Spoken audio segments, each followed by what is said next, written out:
Hello नमस्कार मित्रों, मैं प्रियंका द्विवेदी स्वागत करती हूँ आप सभी का। हम सभी हिंदी गद्य साहित्य का इतिहास, गद्य विधाएं जो हैं, हिंदी की जो गद्य विधाएं हैं, गद्य विधाओं के अंतर्गत जैसे नाटक है, कहानी है, उपन्यास है, तो निबंध है ना। निबंध को हम लोगों ने निबंध निबंध को हम लोगों ने पढ़ लिया है। निबंध से संबंधित जितने भी प्रश्न बनते थे, जितने प्रश्न विभिन्न प्रतियोगी परीक्षा में पूछे गए थे, उन सभी को हम लोगों ने देख लिया है। और निबंध के बाद दूसरा है नाटक। दूसरा क्या है आया? नाटक आया। तो नाटक से संबंधित जितने प्रश्न बनते थे उन्हें भी हम लोगों ने प्रैक्टिस में देख लिया है, उनकी प्रैक्टिस कर ली है। और अब तीसरा नंबर है, ये कहे कहानी। तीसरे नंबर पे क्या है? तीसरे स्थान पे कहानी है।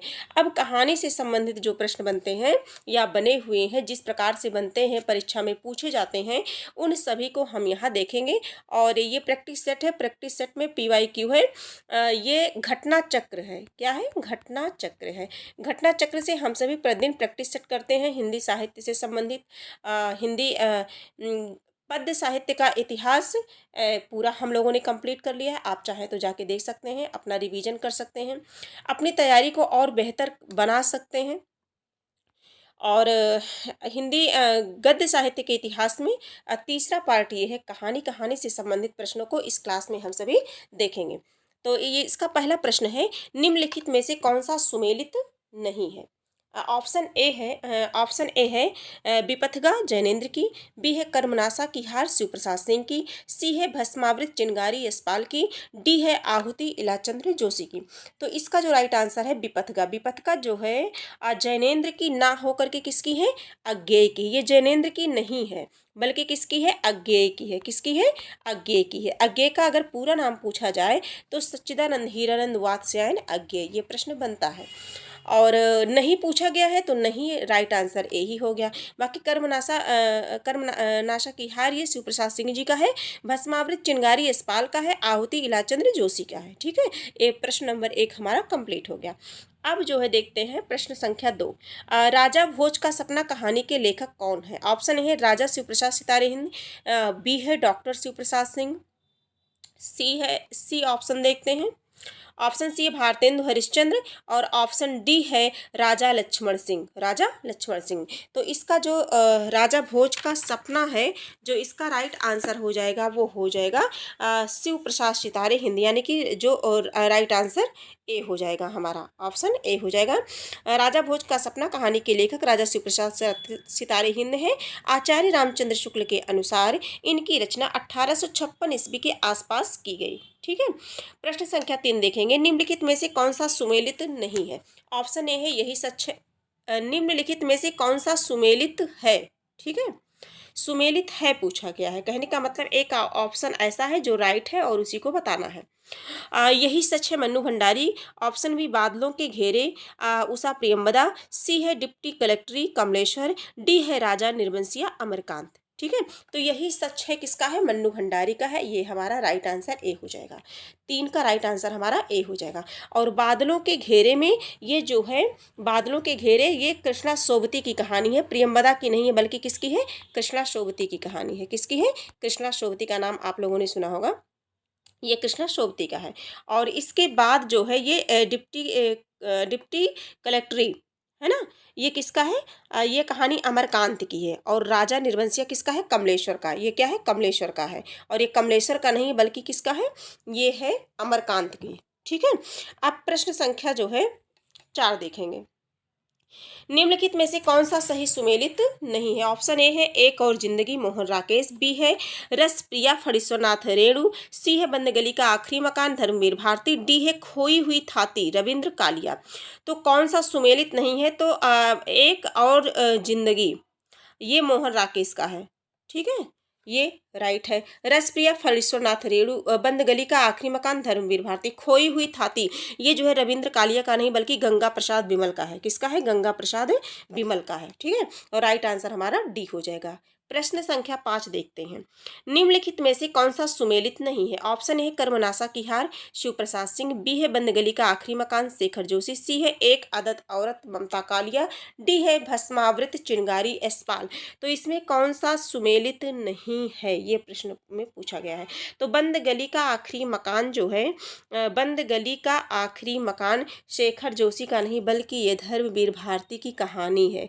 शेखर जोशी की नहीं बल्कि धर्मवीर भारती की कहानी है और नहीं पूछा गया, तो राइट आंसर हमारा बी हो जाएगा। ठीक है, प्रश्न संख्या 6 देखते हैं।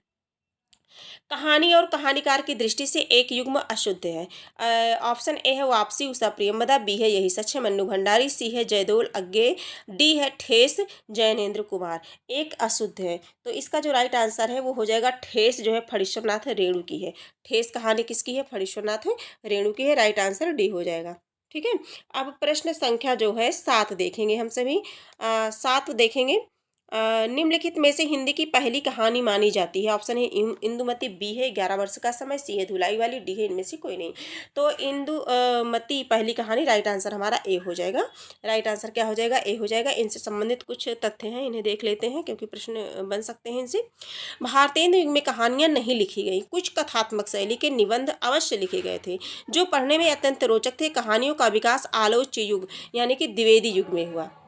कब हुआ? द्विवेदी युग में हुआ। सरस्वती पत्रिका 1900 पत्रिका के प्रकाशन के साथ ही हिंदी कहानी का जन्म मान्य है। किशोरीलाल गोस्वामी की इंदुमती कहानी सरस्वती में 1900 ईस्वी में प्रकाशित हुई। यह शेक्सपियर के टेम्पेस्ट नाटक के आधार पर लिखी गई। ये पूछा जाता है, प्रश्न बनता है। इसी वर्ष सुदर्शन में माधव प्रसाद मिश्र की मन की चंचलता कहानी प्रकाशित हुई। 1902 ईस्वी में सरस्वती में भगवान दीन बीए की प्लेग की चुड़ैल कहानी प्रकाशित हुई। यह वास्तविक परिस्थिति का चित्र प्रस्तुत करने वाली रचना है। सरस्वती में ही रामचंद्र शुक्ल की 11 वर्ष का समय 1903 और बंग महिला की धुलाई वाली 1907 शीर्षक कहानियां प्रकाशित हुई। ठीक है, अतः इस आधार पर कहा जा सकता है कि इंदुमती हिंदी की क्या है? पहली कहानी है। इंदुमती हिंदी की पहली कहानी है। और कुछ तथ्य हैं। 1909 में वृंदावन लाल वर्मा ने राखी बंद भाई लिख करके ऐतिहासिक कहानियों की परंपरा को जन्म दिया।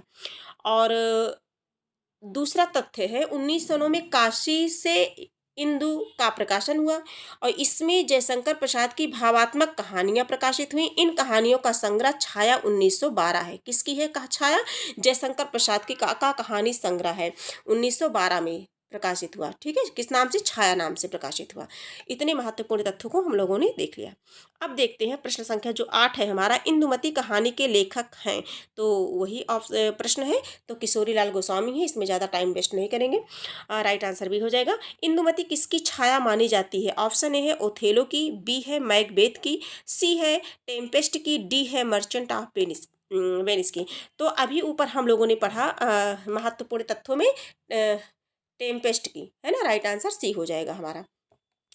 अगला प्रश्न है किशोरीलाल गोस्वामीकृत इंदुमती नामक कहानी सर्वप्रथम कब और कहाँ प्रकाशित हुई थी? तो ऑप्शन ए है सन 1900 में सरस्वती में, बी है सन 1900 में विशाल भारत में, सी है सन 1903 में सरस्वती में और डी है इनमें से किसी में भी नहीं। तो जो प्रश्न संख्या 10 है, तो 10 का जो राइट आंसर है, और इससे परिचित भी हुए होंगे आप सभी क्योंकि अभी ऊपर हम लोगों ने पढ़ा था 1900 ईस्वी में सरस्वती में प्रकाशित हुई। ठीक है, तो राइट आंसर हमारा ए हो जाएगा। प्रश्न संख्या 11 देखते हैं। 11 नंबर का जो प्रश्न है हमारा ये है, आधुनिक हिंदी कहानी का आरंभ सरस्वती पत्रिका के सन 1900 ईस्वी में प्रकाशित अंक की किस कहानी से माना जाता है? ऑप्शन ए है इंदुमती, बी है नासकेतु उपाख्यान, सी है रानी केतकी की कहानी, डी है यमलोक की यात्रा। तो जो हमारा राइट आंसर है वो है इंदुमती। राइट आंसर ए हो जाएगा। इंदुमती राइट आंसर ए हो जाएगा। आधुनिक खोजों के अनुसार पहली मौलिक कहानी है। ऑप्शन है रानी केतकी की कहानी, बी है पंच परमेश्वर, सी है उसने कहा था, डी है एक टोकरी भर मिट्टी। तो अब प्रश्न संख्या जो 12 है इसका राइट आंसर हो जाएगा एक टोकरी भर मिट्टी। किसका है ये? माधवराव सप्रू की कहानी है, बहुत चर्चित कहानी है ये, एक टोकरी भर मिट्टी। राइट आंसर डी हो जाएगा। प्रयाग से निकलने वाली प्रसिद्ध मासिक पत्रिका सरस्वती के पहले अंक 1900 ईस्वी से आधुनिक हिंदी कहानी का जन्म होता है। नई खोजों के आधार पर यह सिद्ध हो गया कि शुक्ल जी की कहानी 11 वर्ष का समय के पहले ही सन 1901 में एक टोकरी भर मिट्टी नामक कहानी छत्तीसगढ़ मित्र नामक मासिक पत्रिका में छपी थी। ठीक है, कब छपी थी? 1901 में। 11 वर्ष का समय। ये किसका है? शुक्ल जी का है और इनके पहले छपी थी। प्रश्न संख्या 13 है, कानों में कंगना कहानी के लेखक है। ऑप्शन ए है विश्वम्भर नाथ शर्मा कौशिक, बी है राधिका रमण प्रसाद सिंह, सी है राधाचरण गोस्वामी, डी है चंद्रधर शर्मा गुलेरी। कानों में कंगना, अगर आप बिहार स्टेट पेपर सेकंड आप दिए होंगे तो उनसे इनसे परिचित होंगे भली भांति, है ना। कानों में कंगना ये कहानी राधिका रमण प्रसाद सिंह की है और ये इसमें लगी हुई है। ठीक है, तो राधिका रमण प्रसाद सिंह, कानों में कंगना कहानी के लेखक कौन है? राधिका रमण प्रसाद सिंह। राइट आंसर हमारा बी हो जाएगा। इनसे संबंधित कुछ तथ्य हैं। राजा राधिका रमण प्रसाद सिंह की पहली कहानी कानों में कंगना 1913 ईस्वी में प्रकाशित हुई थी, जिसे आचार्य रामचंद्र शुक्ल ने एक अत्यंत भावुकतापूर्ण कहानी कहा था। कानों में कंगना तत्कालीन सामंती परिवेश में पत्नी और वेश्या के प्रति प्रेम की टकराहट पर आधारित एक भावुकतापूर्ण कहानी है। ये कहानी बहुत ही मार्मिक है, अगर इसे आप पढ़ेंगे तो बहुत अच्छे से समझ आएगा। आगे देखेंगे, अगला जो प्रश्न है हमारा 14 नंबर का प्रश्न है, आरंभिक हिंदी कहानी प्लेग की चुड़ैल के लेखक कौन थे? ऑप्शन ए है गिरिजा दत्त वाजपेयी, बी है भगवान दास, सी है बंग महिला, डी है किशोरी लाल गोस्वामी। तो 14 नंबर का जो प्रश्न है इसका राइट आंसर हो जाएगा हमारा भगवान दास, है ना। प्लेग की चुड़ैल किसका है? भगवान दास की कहानी है। आज हम सभी कहानियों से संबंधित प्रश्नों को देख रहे हैं। अगला है इनसे संबंधित कुछ तथ्य हैं, देख लेते हैं। प्लेग की चुड़ैल जो 1902 ईस्वी में मास्टर भगवान दास की कहानी है। इस कहानी में नारी पात्र के व्यक्तित्व का उसके स्वागत कथन द्वारा भावुकतापूर्ण विश्लेषण किया गया है। प्लेग की चुड़ैल कब है? 1902 में। किसकी है? भगवान दास की है। चर्चित कहानी है, ये प्रश्न बनता है बार बार, इसलिए ध्यान में रखना जरूरी है। हत्या नामक कहानी के लेखक हैं। ऑप्शन ए है अज्ञे, बी है जैनेन्द्र कुमार, सी है मुक्तिबोध, डी है प्रेमचंद्र। प्रश्न संख्या 15 है, तो इसका जो राइट आंसर हो जाएगा हमारा जैनेन्द्र हो जाएगा। क्या हो जाएगा? जैनेन्द्र कुमार। हत्या नामक कहानी के लेखक कौन है? जैनेन्द्र। इनकी अन्य प्रमुख कहानियां हैं, जैसे हो गया खेल हो गया, क्या हो गया? खेल हो गया, और अपना अपना अपना अपना अपना भाग्य किसका है? जैनेन्द्र कुमार का, बहुत चर्चित है। वातायन, बाहुबली, नीलम देश की राजकन्या, ध्रुव यात्रा, दो चिड़िया, पाजेब। क्या है? पाजेब है ना। पाजेब ये भी बहुत चर्चित है। ठीक है, और एक दिन आदि इनकी प्रमुख कहानियों का विषय क्या है? मुख्य विषय क्या है? नारी है। मुख्य विषय इनकी कहानियों का क्या है? नारी है। किसके बारे में हम सभी पढ़ रहे हैं? तो हम सभी जैनेन्द्र कुमार की कहानियों के बारे में पढ़ रहे हैं। ठीक है, प्रश्न संख्या जो है 16 है, निम्नांकित में मनोविश्लेषण प्रधान कथाकार कौन नहीं है? ऑप्शन है इलाचंद्र जोशी, बी है अज्ञे, सी है सुदर्शन, डी है जैनेन्द्र कुमार। तो इसमें जो है सुदर्शन, इलाचंद्र जोशी हैं, अज्ञे हैं, जैनेन्द्र हैं।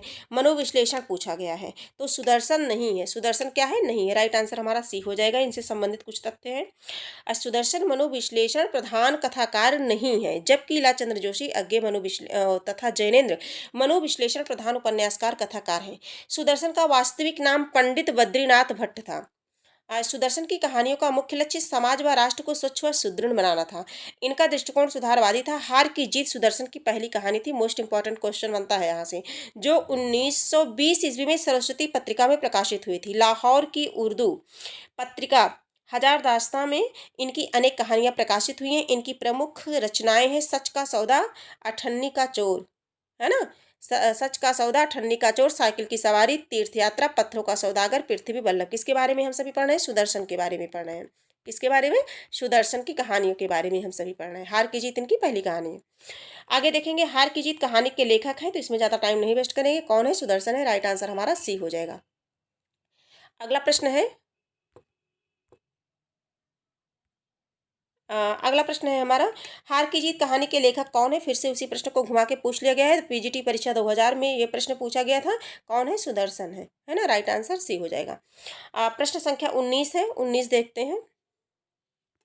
उसने 19 नंबर का प्रश्न है, रक्षाबंधन कहानी के लेखक हैं। Option A Chandra Sharma Guleri, B है वृंदावन लाल वर्मा, सी है विश्वम्भर नाथ शर्मा कौशिक, डी है इनमें से कोई नहीं। तो रक्षाबंधन कहानी के लेखक हैं Vishwambhar Nath Sharma Kaushik. Right answer C हो जाएगा। राइट आंसर क्या हो जाएगा? सी हो जाएगा। अगला प्रश्न है प्रश्न संख्या 20 है, देखते हैं। 20 है, इनमें से प्रवासी कहानीकार है। ऑप्शन है विभूति नारायण राय, बी है तेजेंद्र शर्मा, सी है ममता कालिया, डी है रविंद्र कालिया, है ना। तो इसमें से तेजेंद्र शर्मा जो है प्रवासी कहानीकार है। राइट आंसर हमारा बी हो जाएगा। इनके बारे में, तेजेंद्र जी के बारे में थोड़ा सा जानकारी प्राप्त कर लेते हैं। तेजेंद्र शर्मा प्रवासी भारतीय अमेरिकी कहानीकार हैं। इनकी प्रमुख रचनाएं हैं अपराध बोध का प्रेत, एक बार फिर होली, दीवार में रास्ता, ओवरफ्लो पार्किंग, काला सागर, है ना, गंदी गंदगी का बक्सा, ढिबरी, टाइट और चरमाहट, देह की कीमत, पासपोर्ट के रंग तथा सपने मरते नहीं। ठीक है, ये क्या है? तेजेंद्र शर्मा, ये प्रवासी कहानीकार है। आगे देखते हैं, गुल की बन्नो कहानी के लेखक हैं। ऑप्शन ए है त्रिलोचन, बी है धर्मवीर भारती, सी है शमशेर बहादुर सिंह, डी है कुंवर नारायण। ये टीजीटी परीक्षा 2011 में पूछा गया प्रश्न है। प्रश्न संख्या जो है 21 का राइट आंसर हो जाएगा धर्मवीर भारती। और इसके बारे में हम जान लेते हैं कि गुल की बन्नो, ये जो प्रश्न जब परीक्षा में आया था, तो ये प्रश्न जो है इस तरह से आया था कि गुल की बन्नो के स्थान पर गुलाबी बन्नो लिख के आया था, है ना। जबकि गुलाबी बन्नो का कोई प्रश्न नहीं बनता है, गुल की बन्नो है जो धर्मवीर भारती का है। ठीक है, आगे देखेंगे। पर्दा कहानी के लेखक कौन है? पर्दा यशपाल जी की, ऑप्शन ए है यशपाल, बी है मोहन राकेश, सी है कमलेश्वर, डी है राजेंद्र यादव। तो जो पर्दा कहानी है यशपाल जी की बहुत चर्चित कहानी है और बहुत ही मार्मिक है। इसमें जो है निर्धनता को चित्रित किया गया है। पर्दा कहानी के लेखक यशपाल हैं। इनकी कहानी की विशिष्टता उनके यथार्थ चित्रण में है, जिनमें एक निम्न वर्गीय मुस्लिम परिवार की आर्थिक तंगी को केंद्र में रख करके गरीबी का रोंगटा खड़ा कर देने वाला चित्रण किया गया है। कुछ तथ्य हैं। यशपाल द्वारा लिखित कहानी संग्रह है पिंजड़े की उड़ान, इम्पॉर्टेंट है। ज्ञानदान, अभिशप्त, तर्क का तूफान, भस्मावृत चिंगारी, वो दुनिया 1948 में, फूलों का कुर्ता 1949 में, धर्मयुग 1950 में, उत्तराधिकारी 1951 में, और चित्र का शीर्षक। ये सभी हम लोग यशपाल के बारे में इतना हम लोगों ने देखा। और है उत्तमी की माँ 1955 में, तुमने क्यों कहा था मैं सुंदर हूँ, ये 1954 में, सच बोलने की भूल 1962 में, खच्चर और आदमी 1965 में, भूख के 3 दिन 1968 में। प्रश्न संख्या 23 है हमारा, आदमी का बच्चा कहानी का मुख्य पात्र कौन है? ऑप्शन ए है बग्गा साहब, बी है अमरकांत, सी है मिस्टर सामनाथ और डी है बेनी माधव। ये पीजीटी परीक्षा 2016 में पूछा गया प्रश्न है। प्रश्न संख्या है हमारा 23। इसका जो राइट आंसर हो जाएगा, इसमें कुछ कन्फ्यूजन है, इसे देख लेते हैं। आदमी का बच्चा यशपाल कृत कहानी है। किसकी कहानी है ये यशपाल जी की कहानी है, अभी जिनके बारे में हम लोगों ने पढ़ा। इस कहानी की मुख्य पात्र डौली हैं, जो बग्गा साहब की इकलौती पुत्री हैं। डौली क्या है? बग्गा साहब की इकलौती पुत्री हैं। उत्तर प्रदेश माध्यमिक शिक्षा सेवा चयन बोर्ड ने अपनी संशोधित उत्तर कुंजी में इस प्रश्न का उत्तर विकल्प ए माना है, क्योंकि बग्गा साहब की पुत्री हैं, है ना। मेन आंसर तो दिया नहीं गया, तो बग्गा साहब की पुत्री कौन है? डॉली है। आगे देखते हैं, प्रश्न संख्या 24 है, कोठरी की बात कहानी उद्भूत है, इसके लेखक हैं। ऑप्शन ए है अज्ञे, बी है निर्मल वर्मा, सी है कृष्णा शोभती, डी है रजनी गुप्ता। प्रश्न संख्या जो 24 है, तो 24 का जो राइट आंसर है वो हमारा हो जाएगा अज्ञे। राइट आंसर क्या हो जाएगा हमारा? अज्ञे, यानी कि राइट आंसर ए हो जाएगा, ऑप्शन ए। ठीक है, कोठरी की बात, इंद्र की बेटी, चिड़ियाघर, आदम की डायरी, गृह त्याग, पुलिस की सीटी, जिज्ञासा, हरीति, अकलंक, छाया, नीली हंसी, मुस्लिम, मुस्लिम भाई भाई, शरणदाता, पुरुष का भाग्य, अछूते फूल, ताज की छाया में, इत्यादि ये अज्ञे जी की कहानियां हैं। आगे देखेंगे, प्रश्न संख्या 25 है, सोमा बुआ किस कहानी की मुख्य पात्र है? ऑप्शन ए है अकेली, बी है मैकू, सी है पंचलाइट और डी है शरणदाता। तो जो सोमा बुआ है वो है अकेली। क्या है? सोमा बुआ अकेली रहती हैं, है ना, वो अकेली कहानी की क्या है? पात्र है। और ये जो है मन्नू भंडारी की चर्चित कहानी है अकेली। ठीक है, कहानी की शुरुआत यहीं से होती है। सोमा बुआ जो है ये बुढ़िया है, सोमा बुआ परित्यक्ता है, सोमा बुआ क्या है? अकेली है। तो अकेली कहानी की पात्र है सोमा बुआ। प्रश्न संख्या जो है 26 है, जैनेन्द्र का पहला कहानी संग्रह कब प्रकाशित हुआ? ऑप्शन ए है 1934, बी है 1929, सी है 1939 और डी है 1937। तो जैनेन्द्र का जो है ये 1929। राइट आंसर हमारा क्या हो जाएगा? बी हो जाएगा। राइट आंसर बी हो जाएगा। ठीक है, तो इस प्रकार से हम लोगों ने कहानी से संबंधित जो है 26 प्रश्नों को हम लोगों ने इस क्लास में, इस प्रैक्टिस सेट क्लास में हम लोगों ने देखा। अब जो है आज की क्लास जो है यहीं समाप्त होती है, और आप चाहें तो इस क्लास से जुड़ के अपने तैयारी को और बेहतर बना सकते हैं, अपने आप को स्वयं को परख सकते हैं, अपने आत्मविश्वास को बढ़ा सकते हैं, और परीक्षा में किस प्रकार से प्रश्न पूछे जाते हैं और एक ही प्रश्न को किस तरह से घुमा फिरा के पूछा जाता है, एक प्रश्न से कितने प्रश्न बन सकते हैं, है ना। ये सारी जानकारी आप प्रैक्टिस सेट के माध्यम से, इस क्लास के माध्यम से अच्छी तरीके से समझ सकते हैं सरलतापूर्वक। ये क्लास अगर आपको उपयोगी लगी हो तो आप इसे लाइक सब्सक्राइब कर दें और शेयर कर दें अपने मित्रों के पास। आज की क्लास यहीं तक है, और फिर अगली क्लास में मिलेंगे। तब तक के लिए धन्यवाद।